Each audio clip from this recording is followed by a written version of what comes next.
자, 우리 룻기서 4장 8절부터 12절까지 말씀 보시겠습니다. 룻기서 4장 8절부터 12절까지 말씀 우리 함께 읽겠습니다. 시작. 이에 그 기업 물을 자가 보아스에게 이르되 네가 너를 위하여 사라 하고 그의 신을 벗은지라. 보아스가 장로들과 모든 백성에게 이르되 내가 엘리멜렉과 기련과 말 나오미 손에서 산 이래 너희가 오늘 증인이 되었고 또 말론의 아내 모압 여인 룻을 사서 나의 아내로 맞이하고 그 죽은 자의 기업을 그의 이름으로 세워 그의 이름이 그의 형제중과 그곳 성문에서 끊어지지 아니하게 하매 너희가 오늘 증인이 되었느니라 하니 성문에 있는 모든 백성과 장로들이 이르되 우리가 증인이 되나니 야훼께서 내 집에 들어가는 여인으로 이스라엘의 집을 세운 라헬과 레아 두 사람과 같게 하시고 네가 에브라스에서 유력하고 베들레헴에서 유명하게 하시기를 원하며 야훼께서 이 젊은 여자로 말미암아 내 상속자를 주사 내 집이 다말이 유다에게 낳아준 베데스의 집과 같게 하시기를 원하노라 하니라. 자, 오늘 이 되어지는 일들을 가만히 보면은 이름도 없는 그 아무개라 하는 사람, 어이 자네 여보게 하고서 부른 그 사람입니다. 그 사람은 자기가 가지고 있는 모든 소유가 자기 것으로 생각하는 거예요. 하지만 보아스는 그것을 하나님의 것으로 생각합니다. 내 인생은 내가 주인이라가 아니라 내 인생의 주인은 하나님이시다. 나는 주님께 쓰임받는 도구에 불과하다. 모든 주권을 주님께 양도합니다. 그 뜻으로 그는 살았었어요. 그래서 하나님이 원하신 바의 뜻을 그가 구해서 이 한 여인의 구속자로서 살 것을 결단합니다.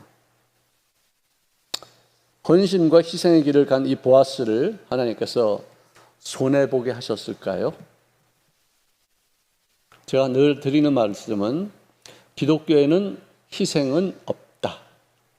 헌신도 없다. 봉사 없다.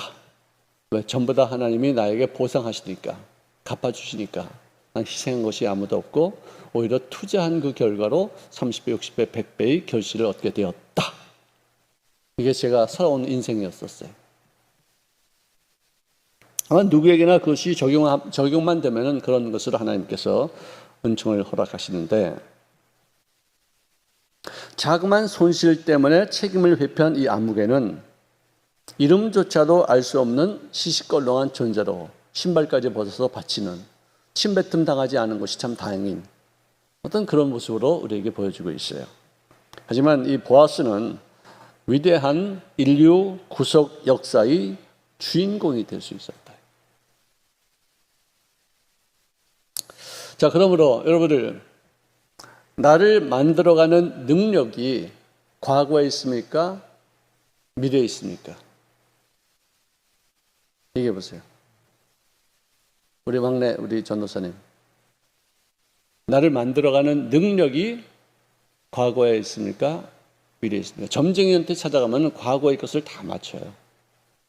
그래서 과거가 이랬기 때문에 너는 미래가 이렇게 될 것이다 라고 얘기를 해줘요. 주로 이 사람이 어떤 미래를 차지할 것인가를 가늠할 때도 과거에 이런 삶을 살았으니까 여기서 크게 벗어나지 않은 이런 범죄의 삶을 살 것이다 라고 이렇게 예측하는 사람들도 있어요. 근데 과거에 어떤 그런 결정을 이루는 것은 그의 마음이 어떤 미래를 가 있느냐 여기에 따라서 이루어지는 거거든요. 그래서 과거에 지나간 일에 어떤 나는 이렇게 살았기 때문에 앞으로도 이렇게 될 것이다가 절대로 아니에요. 나의 마음이 바뀌고 나의 생각이 바뀌고 나의 꿈이 새로워지면은 과거의 인생을 초월한 새로운 미래를 만들어갈 수 있어요. 이게 기독교의 가장 큰 장점이에요. 우리 인생을 변화시켜버려요. 할까닥 뒤집어버려요. 절대로 내가 할 수 없었던 일들을 감당하게 만들어 놓으셔요. 그래서 소망이 있는 거예요. 예수 믿으면 소망이 있어요. 할렐루야. 인간의 힘으로 되지 않는 것을 하나님의 능력으로 이루어지게 하는 것, 기적이에요. 이 기적이라는 게 이런 거예요. 기적. 우리 예수 믿는 거 기적이죠. 그죠? 어떻게 나 같은 사람이 예수 믿었을까? 나 같은 이렇게 놀기 어떻게 예수 믿고서 이렇게 목사가 됐을까? 진짜 너무 신기한 거예요. 너무나 놀라워요. 뭐 miracles from heaven 뭐 이런 것 정도, 그 정도가 아니라 하여간 miracles from everywhere. 어느 곳이든지 나에게 그 기적을 만들 수 있는 어떤 그런 힘이 오는데 그게 누구냐? 하나님께로부터 오는 것이었다. 내가 꿈이 있었기 때문에 지난 세월을 그렇게 만들어진 것이고 그렇게 보내진 것이지, 내가 꿈이 없었으면 그런 모습으로 바뀌어지지 않았을 거예요. 안 됐어요. 그렇게 절대로 안 됐었어요. 꿈이 있었기 때문에 참고 견디고 또 극복하고 그렇게 된 거예요. 나에게 꿈이 없었으면 아마 똑같은 인생을 지났어도 아마 굉장히 많이 패배적인 어떤 모습이 됐을지도 몰라요. 자, 그런데 이제 우리가 가만히 보면은 어떤 일을 할 때 좋은 일이에요. 선한 일이에요. 이건 정말 아름다운 일인데도 그것을 할 때에는 방해가 따라요. 역경이 있어요. 힘들어져. 하나님, 나 이렇게 좋은 일 하는데 왜 이렇게 방해가 있습니까? 왜 이렇게 장애물이 있습니까? 이렇게 내가 뭐 나쁜 일 하는 것도 아닌데 왜 이렇게 좋은 일 하는데 왜 이렇습니까? 여러분들, 바울이 하나님 앞에 사로잡혀서 그 엄청나게 기가 막힌 일들을 많이 하면서도 무지무지하게 많은 역경이 있었어요. 극복해야죠. 아니, 나는 아시아로 가려고 그랬습니다. 근데 하나님이 분명히 막으셨죠. 그러고 나서는 내가 빌립보 쪽으로 왔는데 거기서 점치는 소녀의 귀신을 쫓아줌으로 말미암아 투옥되어지고 얼마나 많이 맞았습니까? 착고에 취해서 고통받았습니다. 내가 분명히 난 아시아로 가려고 그랬는데 왜 하나님 막으셔서 이 길로 인도하시더니 이런 많은 역경을 주십니까? 라고 말할 수 있어요, 없어요? 충분히 있어요. 나 같으면 분명히 그렇게 얘기했을 거예요. 근데 바울은 뭐 사는데 무슨 일을 하건 역경은 있고 고난은 있고 슬픔은 있고 뭐 억울한 일도 있는 건데 뭐 이게 인생이야 라고 생각하고서 거기서 찬송해서 주 안에 있는 나에게 착고에 채워가지고 가장 불편한 자세로, 이게 다리도 이렇게 벌리고서 말이지 몸도 뭐 가장 목에다도 굉장히 힘든 자세로 이렇게 부르는 그 찬송, 정말 심금을 울리는 그런 찬송이었기에 그 교도관이 이렇게 보고서 그걸 듣고서 충격을 받았을 것 같아요. 성경에 보니까 그가 잘 들었더라고 기록되어 있어요. 그래서 착고가 풀리고 옥문이 터지는 것을 보고서 그 다음에 그가 들었던 그 찬송과 기도를 기억하고서 무릎을 꿇고서 어찌하면 구원받을 수 있으리요 물었던 것입니다. 자, 보아스는 룻의 기업 물을 자가 될 것을 약속하고 선포합니다. 그런데 그 일을 이루어지기까지 가로막는 여러 장애 요소들을 순차적으로 하나씩 잘 극복해서 고엘의 권리를 얻게 되는 것이에요. 우리가 어떤 일을 할 때도 아무리 선한 일을 할지라도 아무리 좋은 일을 할지라도 어떤 일들이 막힐 때가 있고 억울한 일을 당할 때가 있어요. 그게 인생이에요. 그 이상한 것을 여기지 말래요. 베드로가 그런 말을 했어요. 자기도 얼마나 많은 억울한 일들을 많이 당했기에 그런 말을 할 수 있었겠는가. 이상한 일을 여기지 말래요. 우리가 믿음과 진실을 갖고 있다면 그것을 시험하기 위해서라도 반드시 걸림돌이 나타나야 되고, 이를 통해서만이 우리들이 진정한 의미에서의 믿음을 갖고 있느냐, 우리들의 심성이 순수했느냐, 사심이 없었느냐, 이것을 우리가 볼 수 있죠. 그러므로 나타나는 그런 걸림돌은 우리를 죽이려고 하는 것이 아니라 우리를 더욱 살리고 더 강하게 만들기 위한 하나님의 도구였기에 반드시 극복해서 더욱 우리들을 귀하게 그리고 쓸모있는 모습으로 또 그 모든 이루고자 하는 일들이 더 아름답게 만들어지는 그런 일들을 우리가 체험해야지만 될 것입니다. 내 안에도 방해물이 있습니다. 내 생각이 나의 방해물입니다. 나의 이성이 나의 방해물입니다. 나의 경험이, 나의 어떤 그 의지가 방해물이 될 수 있어요. 그리고 또 내 속에서 들리는 마귀의 음성이 있어요. 내가 어저께 꾼 꿈이 있어요. 재수없는 꿈도 꿀 때도 있어요. 그러면 이거는 하나님이 주시는 꿈이 아니면은 개 무시하는 거예요. 거기에 걸림돌이, 이거 하나님이 주신 꿈이 아니야. 이건 난 하나님이 이런 꿈을 통해서 내가 이런 모습으로 되질 거를 원하지 않으실 거야. 마귀가 주는 것이니까 이건 내가 극복해야 돼. 짓밟아야 돼. 이런 꿈은 이루어지지 않아. 근데 사람들은 꿈 하나 잘못 꾸고 나서 무슨 조그만 잘못된 일이면 오늘 꿈자리 가서 왔더니 이런 것을 하는구나, 뭐 액땜을 한다느니 뭐 이러고서 그냥 막 좌절하고 그 걸림돌에 걸려서 넘어지는 경우가 있어요.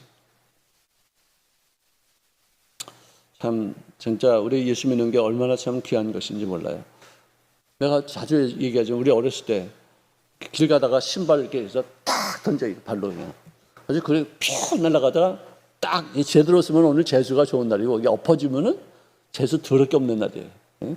우리 저 장로님도 아마 하셨을 것 같아. 우리 시대는 다 그거 했는데 되게 재밌어서. 지금 생각하면 너무 아름다운 추억이죠. 바보 같은 추억이죠. 우리 예수 믿는 게, 아니 우리 인생의 운명을 그래 신발장에다 걸 수 있어요? 그래? 또 확률이 그래 50%인데 50%가 안 될 거야. 아마 이렇게 바로 쓰는 게 더 쉬우니까. 엎어지는 것보다 바로 쓰는 게 더 한 70% 될 것 같아요. 왜? 밑바닥이 더 무거우니까. 거기다 내 운명을 걸 수 없어요. 아침에 장의사, 그 장례차, 그걸 뭐라 그러죠? 옛날엔 연구차라고 그랬어요. 아침에 연구차 보면 재수 없고, 오후에, 저녁 때쯤에 연구차 보면 재수가 좋대. 그게 무슨 말이야, 그게. 난 그걸 기억한다고, 내가 어렸을 때 하도 그런 얘들이 그런 얘기를 해가지고. 여러분들, 우리 운명은 그런 시껄렁한 것에 놓여 있지 않습니다. 하나님이 우리에게 준 약속에 우리 믿음의 뿌리를 깊이 내려서 거기서 양분을 취하면은 아름다운 미래가 열매를 얻게 될 줄로 믿습니다. 이게 우리들이 당당하게 살 수 있는 이유가 되는 것이에요. 자, 이제 이 무명 씨가 거절한 그 고엘 책무를 이 보아스가 흔쾌히 받아서 감당합니다. 아무개는 무엇이 나에게 유익한 것인가에 대해서 관심을 가졌어요. 근데 보아스는 무엇이 하나님께서 나에게 맡겨주신 책무인 것인가, 사명인 것인가, 여기에 초점을 맞춘 것이에요. 상황이 많이 달라지죠. 유익은 잠깐 있다 없어지고 또 때로는 손해보고 그러는 거예요. 근데 손해보건 유익보건 상관없이 하나님의 뜻을 이루시는 어떤 일을 위해서 내가 결단한다면 그 일은 진짜 좋은 열매를 맺게 되어 있어요. 인류사의 어떤 영광을 나타내주는 상황이 될 수 있어요. 예수 믿는 게 이런 모습으로 우리가 인생을 살아야지, 시껄렁한 일에, 복 받는 일에, 복 받는 게 시시껄렁하다는 것은 아니에요. 복을 받아도 그것을 올바르게 활용할 수 있는 것이 이루어져야지 그 복이 가치 있는 것이지, 자기 배를 채우기 위해서, 자기 어떤 안일함을 위해서, 자기 노후를 관리하기 위해서만 그 복을 사용한다면 무슨 의미가 있겠는가? 그 뜻이죠. 자, 3장 13절에 이런 말을 했습니다. 만일 그가 기업물을 자의 책임을 너에게 이용하기를 기뻐하지 아니하면 야훼께서 살아두심을 두고 내가 맹세하노니 내가 기업물을 자의 책임을 너에게 이행하리라. 분명히 자기가 밝혔어요. 순서에 따라서 이 어떤 가계의 어떤 그 법도에 따라서, 우리나라의 문화에 따라서 고엘을 맡을 그 사람을 찾아야 되고, 나만이 아니고 나보다 더 가까운 친족이 있으면 그 사람이 맡아야 되겠지만, 그러나 그 사람이 고엘 맡기를 거절하는 한 조건에 의해서라면 내가 감당하겠다. 야훼의 살아계심을 두고 맹세한다는 거예요. 얼마나 확실한 얘기예요. 하나님의 뜻이라면 나는 순종하겠다, 그 뜻이. 자, 그래서 고엘의 의무를 양도받은 그 보아스, 신발을 내려놓는 그 모습을 통해서 거기는 재판장들에게 너희들이 증인이 되어라 하고 선포합니다. 선한 일 앞에 놓인 모든 위기를 극복하고 자신의 혼쾌의 고엘이 되겠노라고 선포하면서 재판을 마무리하면서 여러분들이 나의 증인입니다. 이것을 새 표준 성경에는 어떻게 번역을 했냐면은, 나는 엘리멜렉과 그의 아들 기련과 말론이 가지고 있던 모든 것을 나오미의 손에서 사겠다. 나는 말론의 아내 룻도 아내로 맞아들여서 그 유신이 고인의 이름으로 남아 있도록 하겠다. 유신이 아니고 유산입니다. 여기 내가 잘못 썼어요. 유산입니다. 그렇게 하여 고인의 이름이 그의 고향 마을에서도 끊어지지 않고 친족들 사이에서도 끊어지지 않도록 하겠다. 여러분들은 오늘 이 일의 증인입니다. 다 선포.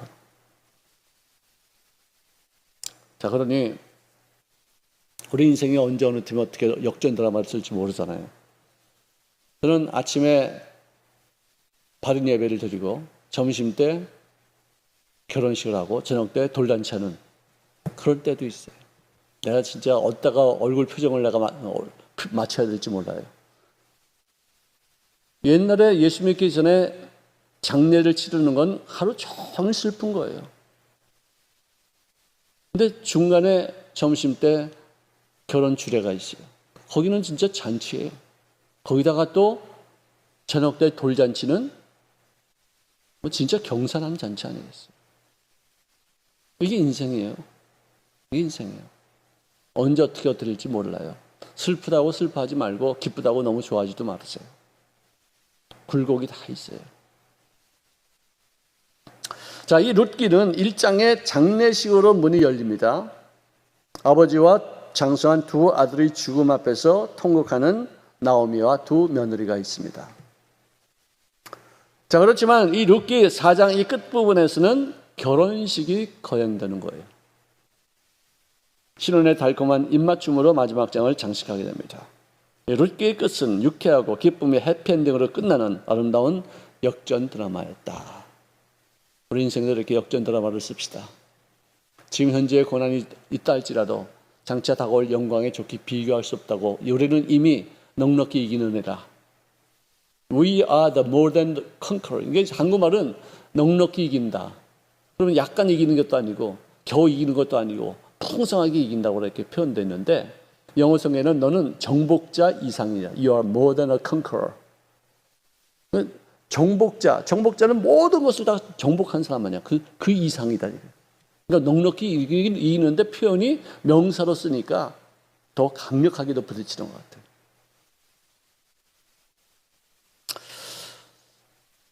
현재의 고난은 장차 다가올 영광에 어떻게 해요? 비교할 수 없다. 우리가 이러고 이 맛에 사는 거예요.